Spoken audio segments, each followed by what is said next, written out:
I now have the Azerbaijan Institute for Democracy and Human Rights. You have the floor. Thank you, Madam Chair. Excellencies, ladies and gentlemen, my name is Ahmad Shahidov. I represent Azerbaijan Institute for Democracy and Human Rights. We are meeting today at a time when our world faces many challenges, wars, divisions, and human suffering.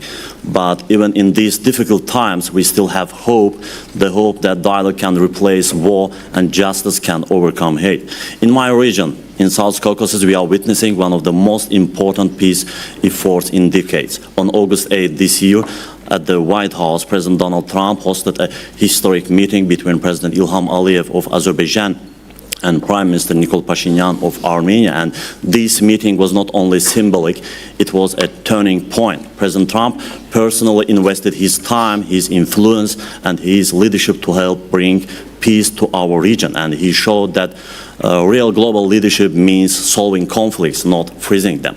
He proved that America's stance can be used not only on the battlefield, but at the negotiation table for peace, for stability, and for the future of the nation. And as an Azerbaijani human rights advocate, I want to express my deep gratitude to President Trump for his courage and dedication to this process, because the South Caucasus will remember his efforts as a major contribution to ending a long and painful conflict. And I also want to thank the United States delegation here today, and especially Senator Marco Rubio, whose continued support for peace and stability in the South Caucasus is greatly appreciated. Before my speech, an Armenian representative here took the floor and made very biased, revanchist remarks against my country, Azerbaijan. I must state clearly, such provocative statements have no place in this hall. Today, peace talks between Azerbaijan and Armenia are progressing successfully, and both nations have a real chance to leave the past behind.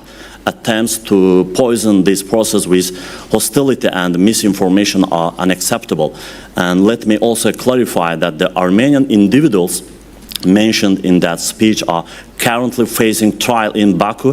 They are not political prisoners, but war criminals. And these are the very people who, during the 2020 war, ordered missile attacks on civilians areas in Ganja, Barda, and Vingachever cities of Azerbaijan, killing innocent people, men, women, and children. And that's why justice must be served, because peace cannot be built on impunity.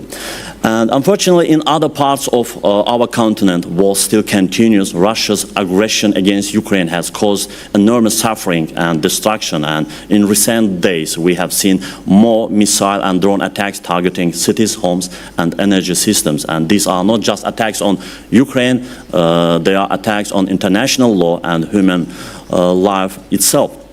And Europe's security is now in real danger, and when one nation is attacked, all of us are at risk. That's why the OSCE must remain firm and united in defending peace, freedom, and the sovereignty of every state. Thank you for your attention.